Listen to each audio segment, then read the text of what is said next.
KGF എന്ന ബ്രഹ്മാണ്ഡ ചിത്രത്തിലൂടെ super ഹിറ്റായ യാഷിനെ നായകനാക്കി ഗീതു മോഹൻദാസ് സംവിധാനം ചെയ്യുന്ന പാൻ ഇന്ത്യൻ സിനിമ ടോക്സിക്കിന്റെ ടീസർ പുറത്തു വന്നതോടെ സോഷ്യൽ മീഡിയയിൽ വിമർശനങ്ങളും ചർച്ചകളും മുറുകുകയാണ്. ചിത്രത്തിലെ ഹോട്ട് രംഗങ്ങളും സംവിധായക ഗീതു മോഹൻദാസിന്റെ മുൻ നിലപാടുകളും താരതമ്യപ്പെടുത്തി സ്ത്രീവിരുദ്ധ നിലപാടിലെ ഇരട്ടത്താപ്പ് ഉയർത്തിയാണ് വിമർശനം.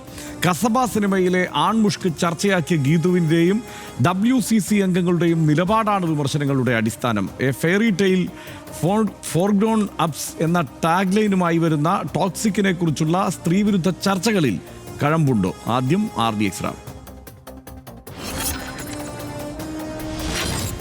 മുഷ്കും ആൺനോട്ടവും മഷിയിട്ട് നോക്കിയാൽ കാണാത്ത രാഷ്ട്രീയ ശരിയുടെ ദൃശ്യാവിഷ്കാരമെന്ന പരിഹാസമാണ് ടോക്സിക്കിനെതിരെ നിറയുന്നത്. സംസ്ഥാനം കടന്നപ്പോൾ ഗീതു മോഹൻദാസ് സ്ത്രീ വിരുദ്ധതയുടെ വ്യാഖ്യാനം തിരുത്തിയെന്നാണ് ആക്ഷേപം. ഗീതുവിന്റെയും കസബയ്ക്കെതിരെ വിമർശനമുയർത്തിയ പാർവതി തിരുവോത്തിന്റെയും എല്ലാം സോഷ്യൽ മീഡിയയിലെ മറ്റ് പോസ്റ്റുകൾക്ക് താഴെ പോലും പരിഹാസ വിമർശന കമന്റുകൾ നിറയുകയാണ്. നിങ്ങളുടെ ആദർശവും നിലപാടുകളും സ്ത്രീ വിരുദ്ധതയെ ചോദ്യം ചെയ്യാനുള്ള ആർജവവുമെല്ലാം എവിടെ പോയെന്ന ചോദ്യങ്ങളാണ് പാർവതിയുടെ പോസ്റ്റിന് താഴെ ഏറെയുമുള്ളത്. മുൻപ് സിനിമയുടെ പ്രമോ റിലീസ് വേളയിലും ഇത്തരത്തിൽ വലിയ വിമർശനങ്ങൾ നേരിട്ടിരുന്നു. മൂത്തോൻ എന്ന ചിത്രത്തിന് ശേഷം ഗീതു മോഹൻദാസ് സംവിധാനം ചെയ്യുന്ന ചിത്രമാണ് യാഷ് നായകനായെത്തുന്ന ടോക്സിക്. നടന്റെ പിറന്നാളിനോടനുബന്ധിച്ചാണ് പ്രത്യേക ടീസർ റിലീസ് ചെയ്തത്. യാഷിന്റെ കഥാപാത്രത്തിന്റെ മാസ് ഇൻട്രോയാണ് ടീസറിലുള്ളത്. റായ എന്നാണ് നായക കഥാപാത്രത്തിന്റെ പേര്. യാഷും ഗീതു മോഹൻദാസും ചേർന്നാണ് തിരക്കഥ. രാജീവ് രവിയാണ് ഛായാഗ്രഹണം. KVN പ്രൊഡക്ഷൻസിന്റെ ബാനറിൽ വെങ്കട് K നാരായണനും യാഷിന്റെ മോൺസ്റ്റർ മൈൻഡ് ക്രിയേഷൻസും ചേർന്നാണ് ടോക്സിക് നിർമ്മിക്കുന്നത്. RDX rap, news Malayalam.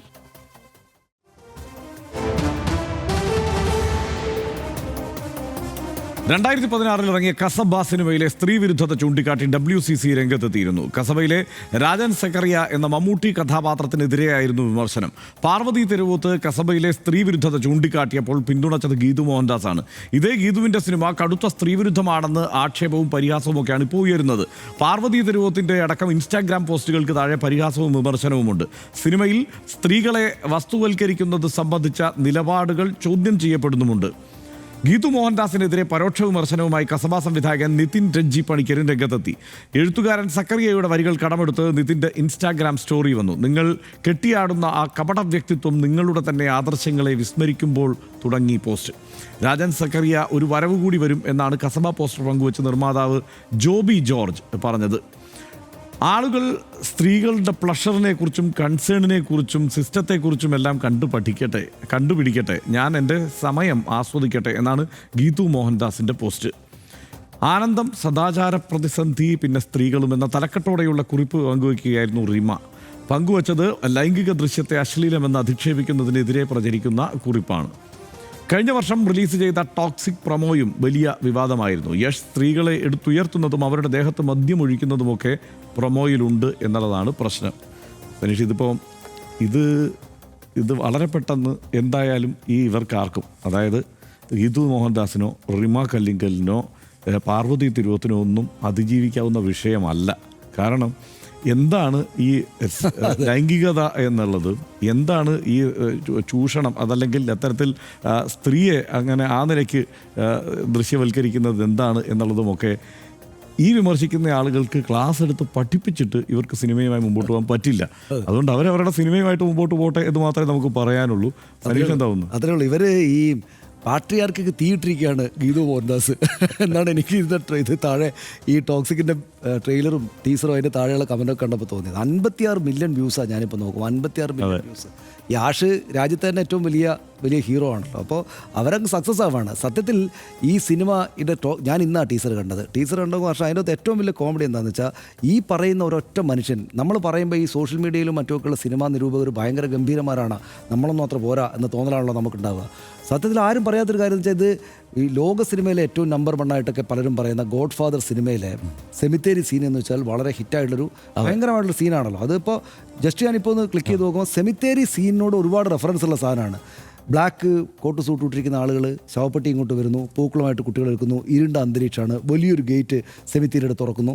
ഇത്രയും കാര്യങ്ങളെങ്കിലും അതിനകത്തുണ്ട്. അപ്പോൾ വളരെ ഒരു ഗോഡ് ഫാദർ സിനിമയോട് എന്തെങ്കിലും റെഫറൻസ് ഉള്ള മാസ് ഹീറോകൾക്കായിട്ടുള്ള എല്ലാ സിനിമകളുടെയും ഒരു പ്രധാനപ്പെട്ട ബേസിക് റെഫറൻസ് എന്ന് പറയുന്നത് എല്ലായിടത്തും ഗോഡ് ഫാദറാണ്. അപ്പോൾ ആ സീനുമായിട്ട് എന്തെങ്കിലും ബന്ധമുണ്ടെന്ന് ഒരൊറ്റ മനുഷ്യൻ ഈ താഴെ കമൻറ്റ് എഴുതിയില്ല. ഞാൻ വായിച്ചിടത്തോളം കമൻറ്റ് എല്ലാവരും കാണുന്നത് അതിനകത്തൊരു സ്ത്രീയും ഒരു സെക്സ് ചെയ്യുന്നുണ്ട്. ആ സ്ത്രീയെ കാണിച്ചിട്ടാണ് ഇവരിതാ ഫെമിനിസ്റ്റുകൾ എങ്ങനെ ചെയ്യാൻ പാടോ, ഫെമിനിസ്റ്റുകൾ സെക്സ് ചെയ്യാൻ പാടില്ല എന്നുള്ള വർത്തമാനമാണ് ഇവർ പറയുന്നതായിട്ട് തോന്നുന്നത്. അപ്പോൾ ഈ ആളുകൾക്ക് ഇവർ വിചാരിക്കുന്നത് വെച്ചാൽ WCCക്കാരൊക്കെ പണിയൊന്നുമില്ലാതെ സിനിമയൊന്നും എടുക്കാതെ പട്ടിണിയും പരിവട്ടമായിട്ട് ഇങ്ങനെ ഔട്ടായി പോകണം. ഞങ്ങളുടെ ഏട്ടന്മാർ സിനിമ എടുക്കും, ഹീറോയിക് സിനിമ എടുക്കും, ഞങ്ങളുടെ ഏട്ടന്മാർ 100 കോടി ക്ലബ്ബ് കിടക്കും, പുലിമുരുകന്മാരെടുക്കും, ലൂസിഫർ എടുക്കും, മറ്റെടുക്കും. എന്നിട്ട് ഞങ്ങളുടെ ഏട്ടന്മാർ ഇങ്ങനെ ബബ്ബ പോലും എടുത്ത് പൈസ ഉണ്ടാക്കും. ഈ ബബ്ബയുടെ ലോജിക്കിനെ പറ്റി ഇവർക്ക് ആർക്കും ഒരു പ്രശ്നമില്ല. ഗീതു മോഹൻദാസ് പടം എടുത്താൽ WCCക്കാർ പടം എടുത്താൽ ഇവർക്ക് ആ പ്രശ്നം. അപ്പോൾ അവിടെ കൊണ്ടുപോയിട്ട് പടക്കറിഞ്ഞ് പൊട്ടിച്ചിരിക്കുകയാണ് ഗീതു മോഹൻദാസ്. നിങ്ങൾ എടുക്കുന്ന ഈ പടം എനിക്ക് നിങ്ങളെക്കാൾ ഭംഗിയായിട്ട് എടുക്കാൻ പറ്റും കേട്ടോ എന്നാണ് ഈ പറയുന്നത്. എനിക്കറിയില്ല ഈ സിനിമയുടെ ടീസർ കണ്ടാലൊന്നും നമുക്കിത് സ്ത്രീവിരുദ്ധമാണെന്നൊന്നും പറയാൻ പറ്റില്ല. അതൊരു മാസ് പടം. പിന്നെ ഇപ്പം നമ്മൾ നോക്കൂ, ഇപ്പോൾ ലോക സിനിമയിൽ തന്നെ ഹോളിവുഡിൽ തന്നെ എത്രമാത്രം ഫെമിനിസ്റ്റുകളുണ്ട്. എമ്മ വാട്സൺ, അതായത് UN-ൻ്റെ ഈ തരം മേഖലയിലെ ഒരു അംബാസഡറാണ് എമ്മ വാട്സൺ. മെറിൽ സ്ട്രീപ്പ്, അവരൊക്കെ എന്ന് വെച്ചാൽ മെറിൽ സ്ട്രീപ്പൊക്കെ എത്രമാത്രം സ്ത്രീകളെ വസ്തുവൽക്കരിക്കുന്ന സിനിമകൾ അഭിനയിച്ചിട്ടുണ്ട്. മെറിൽ സ്ട്രീപ്പൊക്കെ ലോകത്തിലെ ഏറ്റവും വലിയ എത്ര സെക്സ് സീനുകൾ അഭിനയിച്ചിട്ടുണ്ട്. മെറിൽ സ്ട്രീപ്പ് പക്ഷേ ഫെമിനിസ്റ്റ് അല്ല എന്ന് പറയാൻ പറ്റുമോ? ഇത് പണ്ട് ഞങ്ങൾ കോളേജിലൊക്കെ പഠിക്കുമ്പോൾ, നമ്മൾ കോളേജിൽ പഠിക്കുന്ന കാലത്ത് പണ്ട് SFIക്കാരും KSCക്കാരെയും മറ്റുള്ളവർ പരിഹസിക്കുന്നതെന്ന് വെച്ചാൽ SFIക്കാരൻ ഒരു പാർക്കർ പെണ്ണെടുത്താൽ SFIക്കാരൻ പാർക്കർ പെണ്ണെടുക്കാൻ പാടുണ്ടോ? ഒരു KSUക്കാരൻ ഒരു നല്ല ഷർട്ടിട്ട് വന്നു കഴിഞ്ഞാൽ നീ കതറില്ലാത്ത ഇടാൻ പാടുണ്ടോ? അതായത് അങ്ങനെ നോക്കിയാൽ BJPക്കാർ പിന്നെ മുസ്ലിം ഭൂരിപക്ഷമുള്ള രാജ്യങ്ങളിൽ പോയി ജോലി ചെയ്യാൻ പാടില്ല. CPMകാർ കോൺഗ്രസ്സുകാരൻ്റെ കടയിൽ ജോലിക്ക് നിൽക്കാൻ പാടില്ല. പിന്നെ ഒരു ഇടതുപക്ഷ രാഷ്ട്രീയമുള്ള ആൾ റിലയൻസിൻ്റെ സ്ഥാപനത്തിൽ ജോലി ചെയ്യാൻ പാടില്ല. ഈ പാട്രിയാർക്കൽ ഗ്രൗണ്ടാണ് സിനിമ.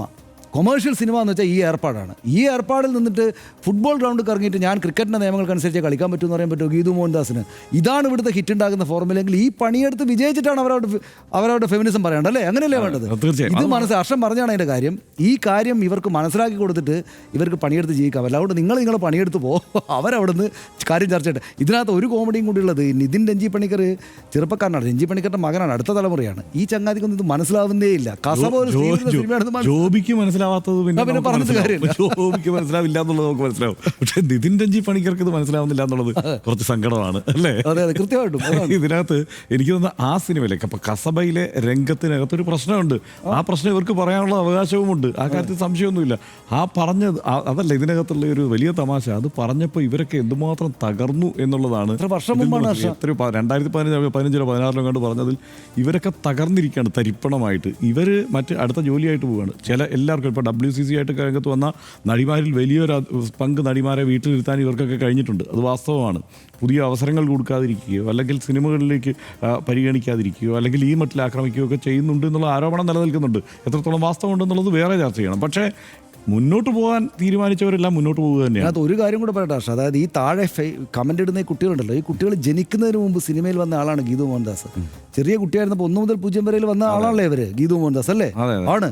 അന്ന് സിനിമയിൽ വന്ന ആളാണ്. എന്നിട്ട് യാഷ് എന്ന് പറയുന്നത് ഇന്ത്യയിലെ ഏറ്റവും വലിയ നടന്മാരിലൊരാളാണ്. അയാളെ നായകനായിട്ട് സിനിമ എടുക്കുന്ന ആളിലോടാണ് ഇവർ എന്നിട്ട് അവിടെ താഴെ ചെന്നിട്ട് ഇവരുടെ പാട്രിയാർക്കൽ ഏട്ടൻ ചൂണ്ടിക്കാണിക്കലുകൾ. അത് ബബ്ബ കൈയടിച്ച ആൾക്കാർ. ലൈംഗികതയെയും സ്ത്രീ ശരീരത്തെയും നോക്കിക്കാണുന്നതിലെ ഇരട്ടത്താപ്പാണ് ഗീതുവിനെ പിന്തുണയ്ക്കുന്നവരും വിമർശിക്കുന്നതും ചർച്ചയാക്കുന്നത്. സിനിമയിൽ സ്ത്രീയെ ലൈംഗിക വസ്തുവായി ചിത്രീകരിക്കുന്നതും ലൈംഗിക ദൃശ്യം അനിവാര്യമാകുന്നതും 2 സാഹചര്യമാണ്. ഉഭയസമ്മതപ്രകാരമുള്ള ലൈംഗിക ചിത്രീകരണത്തെ അശ്ലീലം എന്ന് വിളിക്കുന്നതും സ്ത്രീവിരുദ്ധതയായി ചിത്രീകരിക്കുന്നതും വെറും വിമർശനത്തിന് വേണ്ടിയുള്ള വാദങ്ങളല്ലേ? നമുക്ക് തൽക്കാലം RDX ഇവിടെ അവസാനിപ്പിക്കാം. Good night.